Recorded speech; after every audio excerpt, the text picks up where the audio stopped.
通过我们的努力，早日把这场疾病控制下来，至少我们的家人、我们的同事，以及我觉得乡亲父老，不要受这个病痛的折磨。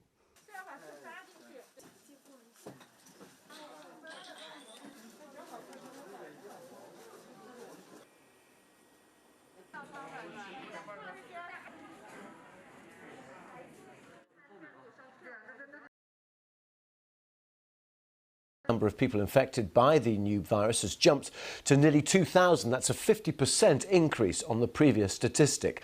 56 people have died so far. Authorities are also warning about the risks of the virus mutating. And based on the knowledge we now have, this is an emerging and new disease.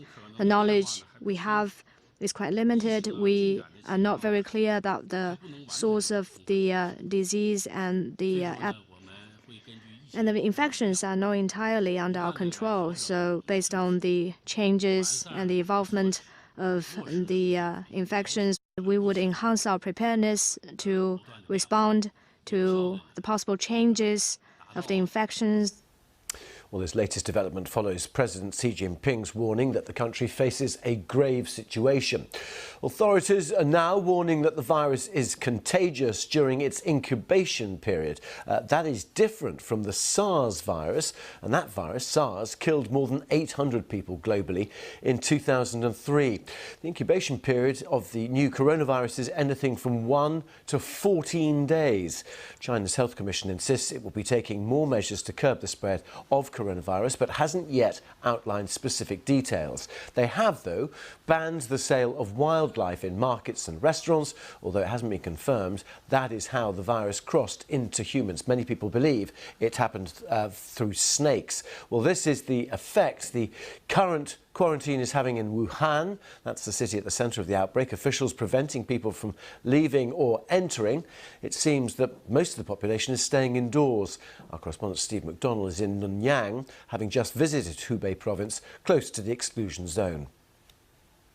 Well, it's still in a pretty dire state. I mean, hospitals are calling for donations from people in terms of face masks.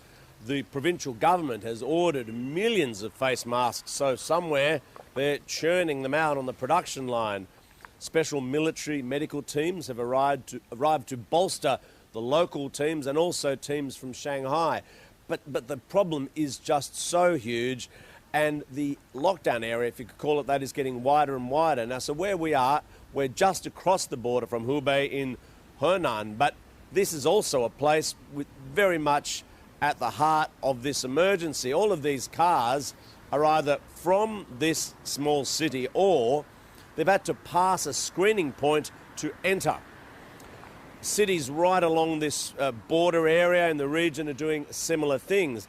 In some smaller villages and towns, they've just taken it upon themselves to say anybody who's an outsider who doesn't live there can't come in.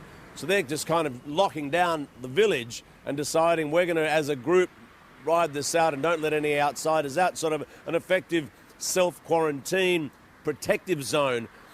And the government in Beijing, given the extent of this problem, is considering much more drastic measures. Hundreds of thousands of people left Hubei before that transport lockdown was in place. Some of them were sick, seeking treatment, so they've gone to Shanghai, Beijing and other places seeking treatment. Now imagine they're taking the virus with them. That means the problem has also moved elsewhere. And so we could also see in the big cities of like Shanghai, Beijing, transport lockdowns in place there. They're already talking about preventing some transport arriving at the